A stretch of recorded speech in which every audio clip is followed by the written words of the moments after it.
Kenya nigo bekirwe igoro y'imyaka 13 na igo abarinse y'imyaka iyo nigo barinse y'amorokeryo ya Bible.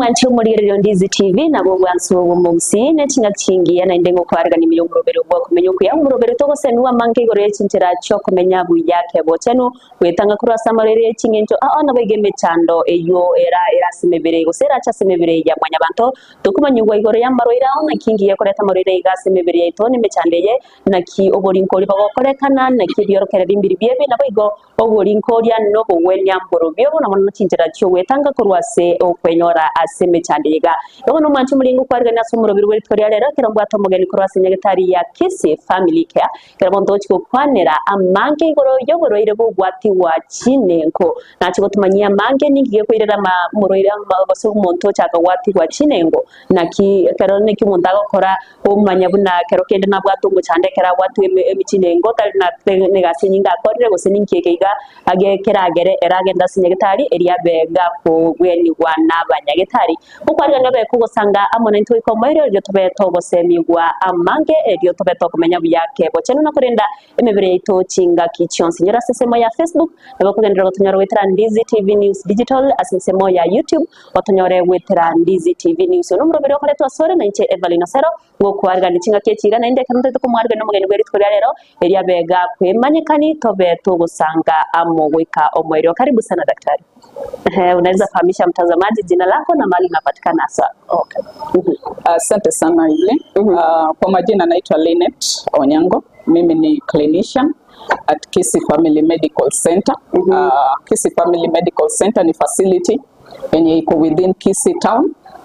Just opposite the main stage. Opposite the main stage kuna building yenye inaitwa New Sansora building. So tuko located hapo kwa first floor of New Sansora building. Yes. Karibu sana kwenye hiki kipindi. Siku ya leo nataka tuongelee mambo inaitwa osteoarthritis. Yes. Nataka tujue osteoarthritis ni nini hasa? Okay. Osteoarthritis, this is a type. Ni type ya arthritis. Arthritis ni broad topic. Lakini sasa tuko na several types of arthritis. Yes. Lakini sasa tumechukua ile arthritis and ina affect many people worldwide. So tukiongelea osteo, hii osteo itself inamaanisha bone. So tukiongelea osteoarthritis inamaanisha ile disease, degenerative disease yenye ina affect the joints. Yes. Joints ziko mingi sana kwa mwili. Tuko na joint ya hapa, tunaita wrist joint, tuko na joint ya hapa, elbow joint. So tuko na joints mingi kwa mwili, kuna kila place kuna joint yake. So ina affect the joint, ina affect the bones, ina affect the tendons, ina affect the ligaments. So wakati tuko na hiyo infection, sasa tunaita osteoarthritis.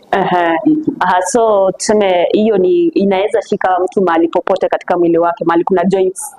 Mahali kuna joints. Na sio joints peke yake. Joint iko na chenye inaitwa cartilage. So kati ya hii bone na hii bone kuna chenye inaitwa cartilage. So kwa nini nimesema degenerative condition? Ni degenerative condition kwa sababu kama hapa katikati kuna cartilage yenye ina prevent hii bone na hii bone zisifanye nini? They don't rub themselves. So kuna hiyo kitu yenye ina prevent you rubbing between the bones. Yes. So hii kitu tukiexpose ikwe rubbed mpaka sasa ibaki kidogo, mpaka sasa hii bone ya huko na hii bone ya huko zinaweza rub each other, then hapo sasa ndio tunaanza kukua na hii shida sasa. Tunaanza kukua na symptoms zina come in. Yes. Na hii shida ni mtu yeyote anaweza kuwa naye, hata watoto wadogo ambao kuna umri tunasema watu specific wanafaa kuwa wanaanza kushikwa na hii ugonjwa. Hii ugonjwa kitambo tulikuwa tunasema ni ugonjwa ya watu wazee. Ya ukisikia tu mtu anasema osteoarthritis unasema ile ugonjwa ya watu wazee imeshika huyu mtu. Yes. But hatuwezi sema yes kuna high risk ya mtu mkubwa ama mtu mzima kukuwa na hii ugonjwa from 50 years and above. But again hatuwezi sema mtu akiwa na 35 years haizi pata hii ugonjwa. Because kuna some risk factors zenye zinaweza kuku expose to hii ugonjwa even at a tender age. Maybe umezaliwa na shida ya bone. Yes, this ugonjwa bado unaweza ipata at a tender age. But most pronouncedly inakwanga kwa watu wazima. So ni ugonjwa unasababishwa na vitu zipi, na sembuse ni ugonjwa unaweza ambukiza, tuseme kama like si kuambukiza, like ugonjwa uko genetic, tuseme kama kuna mtu kwa familia alikuwa nao, mtu mwingine akizaliwa akifika at a certain age anaweza kuwa nao. Ikikuja hapo kwa genetics, kwa inheritance, huwezi inherit hiyo ugonjwa person as in wewe individually. Sasa tuseme mimi ni mamako and then wewe ni mtoto wangu ukuje nayo, lakini the only thing yenye sasa inakupredispose kwa hii ugonjwa ni kwamba wewe ni mtoto wangu. Mimi saa zingine niko na mwili kubwa, niko obese, because being obese is one of the risk factors zenye zinaweza kufanya nini predispose to this kind of a disease. And then wewe pia umekuja umeinherit nini hiyo mwili kubwa yangu. Sasa wakati uko na hiyo mwili kubwa, later on maybe utakuwa na obese. The moment umekuwa obese inamaanisha sasa uko na weight kubwa. Hii weight kubwa inapeana stress to the bones zenye ziko kwa mwili yetu. And this stress ndio sasa later on inaweza lead to what? To arthritis. So hapo ndio hiyo ndio maana tunaiconnect na genetics. But sio eti sasa ukiwa na arthritis lazima nitakuwa nayo. Maybe ukiwa nayo mimi nikuwe obese hivyo, but nijaribu ni work on my lifestyle mpaka nirudi na mwili yangu nzuri, maybe sitaipata. Na umesema obesity ndio the risk factor ya mtu kupata hiyo osteoarthritis. Like unaweza kutueleza kama kuna other risk factors na the main causes, sasa the main causes zinaweza changia mtu kuwa na hiyo ugonjwa? Okay. One, tuko na age. Tumeongelea mambo na age. Yes. Age is any age above 50 years is a risk factor. Why do we connect it to age? Unajua ukiendelea kuzeeka, tuko na hiyo bone na tuko na hiyo density ya bone. Density ya bone inakuanga nzito, but now ukiendelea kugrow hiyo bone inaanza kukua thin, hiyo kwanza ina predispose kwa maybe injuries. Injury, ukiwa na hiyo injury kuna high possibility unaweza kuwa nini? Unaweza kuwa na arthritis. Yes. So age is one risk factor. But now nikisema above 50, still narudia, si lazima sasa wale wenye wako below 50, 35 years. Actually hii ni ugonjwa yenye inaanzanga from around mid 30s. Yes. Yeah, around mid 30s there. But most pronouncedly ni above 50. Another thing ni genetics, yenye already tumeongelea. Another thing tumeongelea ni obesity. Kuwa obese. Another thing tena ni ugonjwa ya sukari. Tunaita diabetes. Yes. Yeah, hii ugonjwa ya sukari inakupredispose sana kwa nini? Kwa hii ugonjwa inaitwa arthritis, because ukiwa na ugonjwa ya sukari kuna high possibility mwili, because tuko na type ya diabetes and inaitwa type 2 diabetes. So this type 2 diabetes, how does it present? One of the things ni kwamba utakuwa na mwili kubwa. Yes. So obesity is one of the things yenye ni a complication ya kukua nini? Ya kukua na type 2 diabetes. Na ukishakuwa na hiyo obesity, then inamaanisha ya kwamba you can highly get hiyo ugonjwa. Kitu kingine ni injury to the joints.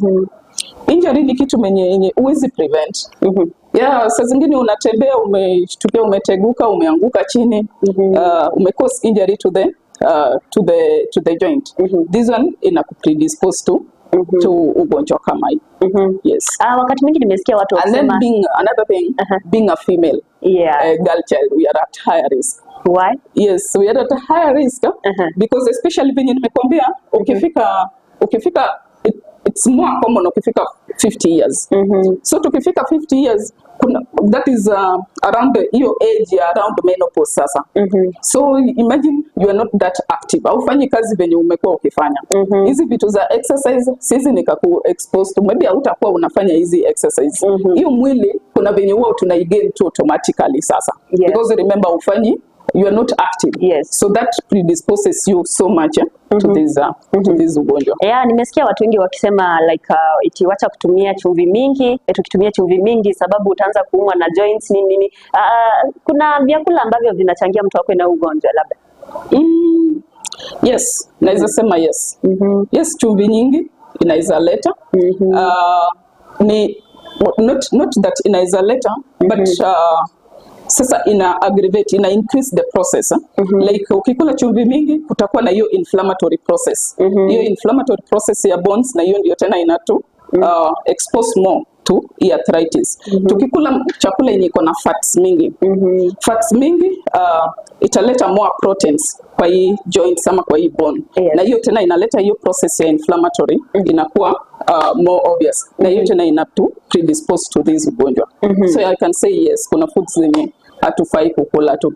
Generally huwa tunakuwa advised we take more grains, tukule more grains, tukule fruits, tukule more vegetables. Though hatupendangi hizo, tunapenda zile vitu zenye ni tamu kwa mdomo. Na sembuse kuna watu labda kuna watu unapata wanafanya kazi mingi, kazi mzito, like wanabeba vitu mzito. Huenda ikachangia wao wakuwe at high risk ya kupata ugonjwa wa osteoarthritis.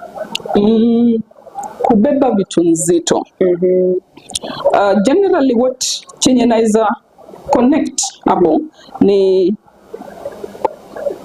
overuse. Maybe tuseme watu wenye wanakimbia.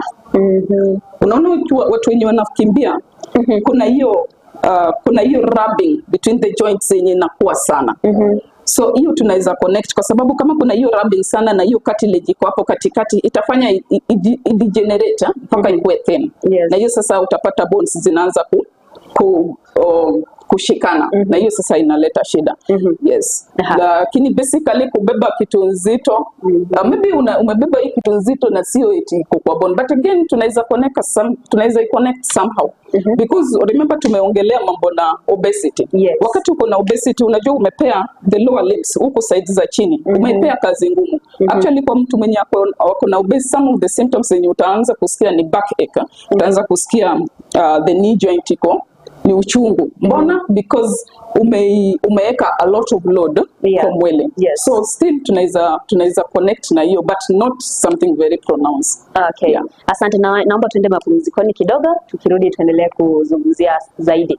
Mwanchi muri bana muno bete ugenderete koyo nigo tugenderete gukwanira aina y'uburwaire bwa ugwati wa kinengo bunaberega gutumanya unde bwese nabakonyora uburwaire bwega mono ninkiye kwirara umuntu ibe ase okonyora uburwaire bwega se umubiro tetranda sumutima komoke ekero to kwira nangu cyari gutumanya mange ane na se byorokerari nabo igo uburinkoria no bwenya tubasubscribe.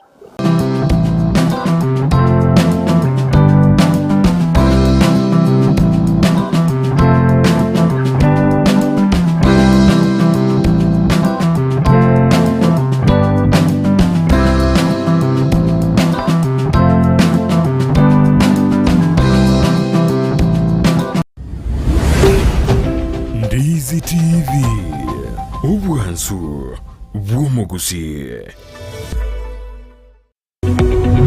Omulyeria bwa television ya Ndizi TV bono na bukura y'ubuncholia bwao ase television ya Ndizi TV chinka kichindi chonsi eliobwekere abalyeria kurochi county sana na ibire echo kira sorogonko rwa Nyanza na boigo Rift Valley akesime ase namba enoti sana na ibire inya isato isano nemo ibire isato isano na isato isano na ibire eyemo elioto gwekere gose otutarire ase chiabisi chito echo kira se nyumba ya Brighton Apartment ejire busyo bwekiro ya Embassy ekeroko gende nyakoe.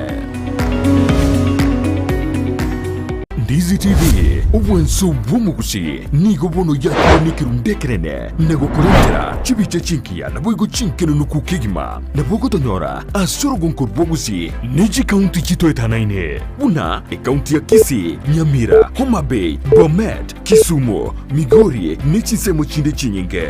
Nigo kotonyora, aside kode ya Star Times, Channel 195, Go TV, Channel 824, na free to air decoders, Digital TV, na Smart TVs. Scania TV yao, na boigo onchore irio yao, igo iko yenyore.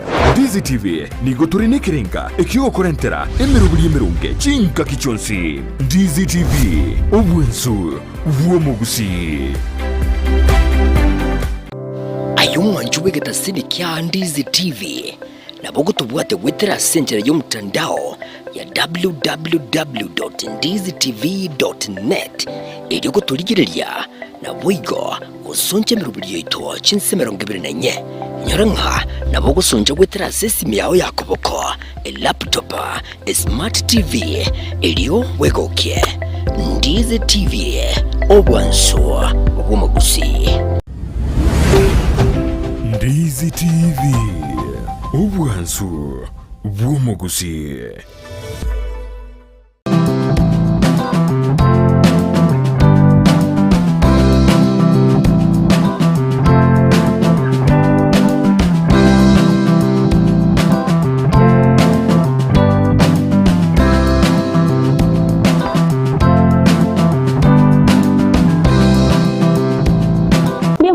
Chumulgeri bonekera twakora umutima kongo kwarigania senche ya bene tugendere gose mugamake gatugendere tegukwanira igoro yo bwati wawe chinengo twabire tugukwanira mbito kibikoreta nonde tosoya sense moyo kumanywa igatie biyorokereryo ononyekire gukwandika tina ikagukwana igatie biyorokereryo neza tumanyi bimanyiriro mbiri byekera umuntu arorira kwento kuikanya gitari nekera ikanya gitari na kyakuringorwa nabo igona kyago konyeka kurwase umuchando ya karibu tena daktari.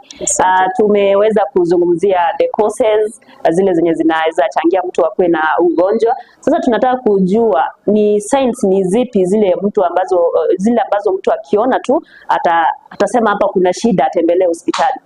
Okay. Asante sana.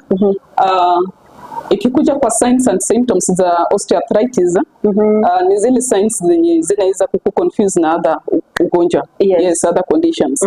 Because basically the main symptom ama sign here inakuanga na uchungu kwa joints. Yes, ni ugonjwa yenye na affect joints ndogo ndogo na zile large joints at the same time.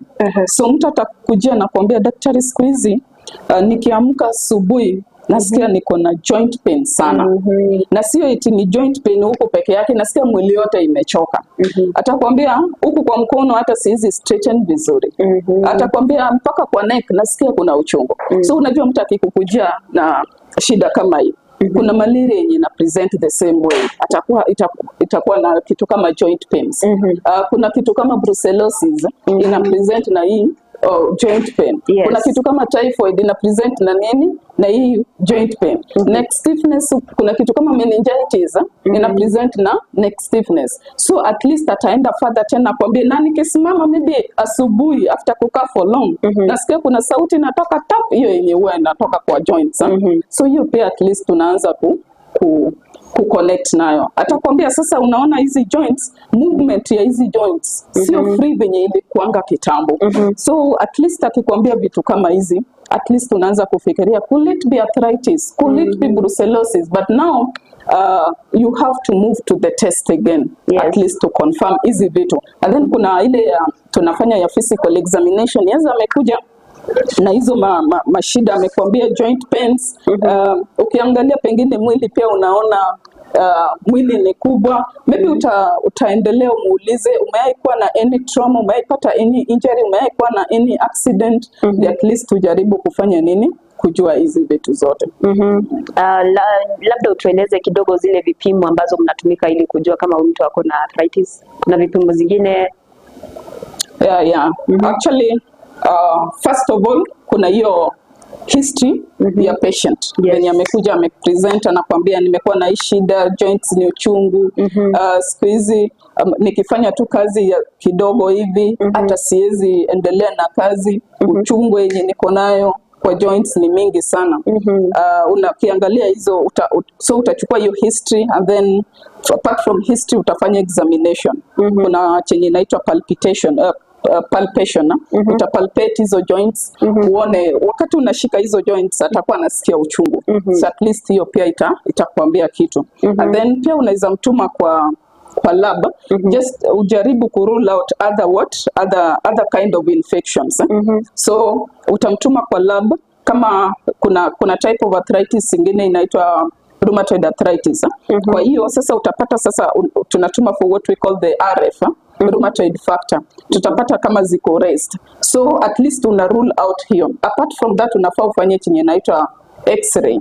So unafanya x-ray, unaangalia kama hiyo bone iko na shida yoyote hapo ndani. But now kuna definitive one yenye inaitwa the MRI. MRI sasa itaonyesha the actual cartilage venye iko, and then ituonyeshe kama ime reduce. Actually hiyo itatuonyesha kama ime reduce. And then another thing ni kwamba utapata kama maybe there is that swelling of those joints. Hata mmepatikana kweli, mmehakikisha mtu ako na hiyo ugonjwa, matibabu ni yapi? Hapa kwa matibabu Evelyn, we do not have a definitive management for osteoarthritis. Atusemi kwamba umekuja leo nimekupata na arthritis and then nataka kukupea dawa yenye utapona forever. No. Whatever we are doing here ni tunajaribu ku manage the symptoms. And the symptoms zenye tuna manage hapa ni nini? Kitu kama the severe pain yenye patient anasikia. Maybe the swelling yenye patient ako nayo. Maybe that stiffness yenye patient ako nayo kwa joints. So basically we are supposed to start, tunafaa tuanze na the non-pharmacological method. Non-pharmacological method, maybe to advise you patient, can you do more exercise? Exercise ukifanya, by the way, kuna venye muscles huwa zina develop. So one of the exercises yenye tunafanya ni to develop the muscles around the bones. Wakati tumedevelop hizo muscles, at least ita prevent it. And then apart from that, we will recommend for things like physiotherapy. By the way, I just want to tell you that we give the best physiotherapy at Kisii Family Medical Center. So I encourage our viewers, if you have a problem like this, just visit us and we will give you the best physiotherapy. And then apart from that, you can encourage on lifestyle. Yes, obese tumepata pale juu. Being obese is one of the risk factors. So you'll advise this person kama ni the type of food yenye anakula inafanya kuwe obese, kama ni maybe inactivity, is not doing the exercises well, we advise the kind of foods, how he or she is supposed to take the foods. Tuna advice kwa vitu kama hizo. Yes. Huko wakati tuliongelea dalili ambazo mtu akiwa nazo ukasema kuna kuumwa na joints. Asemuse mtu akiumwa na hizi joints anaweza kuwa kuna uwezekano akuwa na vimba. Mahali anaumwa na joint kuna uvimbo mahali. Yes, nilisema. Actually kuna hiyo swelling of the joints. Inakuwa inaweza kuwa ikikuwa kwa huku lower extremities, actually inakuanga kwa hii big toe. Ikikuwa tuseme kwa hip joint, hiyo uchungu by the way hautaisikiza huku kwa hip yako, utaisikiza huko ndani, and then utaisikiza around the groin region.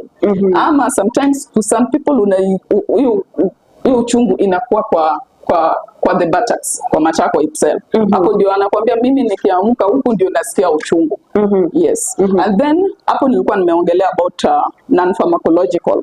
Zile vitu zenye tunaweza modify tufanye kivyetu. But now pengine umekwambia daktari umenipeleka kwa hii physiotherapy yako.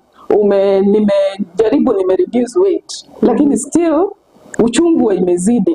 And then now you move to sasa medication. Medication sasa hakuna specific yenye itafanya arthritis ishe. But now ni venye nimekuambia tuna treat the symptoms. So kama kuna hiyo swelling, kuna madawa zenye tunapeana zinaitwa the NSAID. They are non-inflammatory drugs. So that hiyo swelling isifanye nini? Isikue. Na hizi madawa tena zinatusaidia kupunguza uchungu. And then kuna hizo za steroids, sometimes unaweza dungwa hapa katikati at least, kama ni kwa knee joint unaweza dungwa at least to reduce the pain. Alafu sometimes umefanya hizi tena, patient wako bado anakuambia despite the fact that natumia hizi madawa za uchungu, mimi sioni, bado niko tu na uchungu. And then sasa in that case tunakuanga na orthopedic surgeon. Orthopedic surgeon atafanya nini? Maybe atakuview and then ata recommend surgery in that joint, and then afanye surgery kwa joint inaitangwa arthroplasty. Afanye hiyo surgery, maybe kuna ka plastic itawekwa hapo ndani. Yes. Kuna complications zinaweza tokea wakati mtu labda amekaa na hii arthritis for long na ajui hajatembelea hospitali, ama ametembelea hospitali amekuwa guided na daktari jinsi ambavyo atakuwa anajishughulikia akiwa pale nyumbani, tuseme afuati hayo maagizo. Kuna complications huenda zikakuja kama maybe ugonjwa kuchangia kukua na magonjwa mengine. Yes, I can say ziko. Ziko because hata tukirelate tu vizuri, you see uko na uchungu, na uchungu imezidi, meaning that hautakuwa unatembea vizuri, hautakuwa unafanya exercise. What will this lead to? It to lead to obesity. Si ndio? The first thing. Another thing because of obesity inamaanisha sasa maybe the blood sugars zitakuwa high. The blood sugars zitakuwa high, zikikuwa high to lead to another condition inaitwa nini? Diabetes. Diabetes ikisha kuwa, obesity imekuwa, now tunaanza kukua na shida ya heart. Tunaanza kukua na shida ya pressure. So these are complications zenye tunaweza kuwa nazo. Yes. Sasa tunataka tukienda kumalizia sababu ya muda, labda kuna kitu umesahau kuambia mtazamaji kuhusu ugonjwa wa arthritis, na labda nimekuwa na ugonjwa ama ugonjwa mwingine nikikuja katika hospitali ya Kisii Family Medical Center, mtanisaidia vipi? To the viewers, the first thing nawakaribisha at Kisii Family Medical Center. Just the way the name suggests, Kisii Family Medical Center, we will treat you as a family member of ours. You remember, when you are treating your family member, you give the best of the best, and that's what we do hapa at Kisii Family Medical Center. In case umekuwa na shida kama hiyo shida ya uchungu kwa joints, swellings, tafadhali visit us. We have our best physiotherapy here. Our physiotherapist is here and anaweza kukusaidia vizuri sana. I'll also advise you very well, at least you modify your lifestyle. Kama ni kuongeza chumvi kwa meza, achana nayo. Kula chakula na ile chumvi yenye imetoka nayo kwa jiko. And then another thing ni kwamba hiyo mwili yetu tufanye exercise. Tufanye exercise kwa hiyo mwili. And then apart from just management of osteoarthritis, physiotherapy, we also have various services zenye tuna offer kwa facility yetu. Dental services, optical services, general consultation, tukona our physicians, you can see all of them here. So I welcome you all to Kisii Family Medical Center, and may you have a good day. Thank you. Asante sana daktari. Mwanji muri bana mna kwa igoro no semeta bere to ko wa ugonge kurase daktari igoro yoko rinde bebreito anane ko rasoko nyoro buro ire bu wati wa wechinengo watu wechinengo twamanyirwe twabere to kumanywa ninkige koreta nabayo kikwaro rire byoro kera ribune bya bere ka gukona tarire nyagatari genkyo iriyo beko gokonyo wekachinga kinde mero murobere obwo komenyo kuyani gokoretwa sore naiche Evelyn Osero.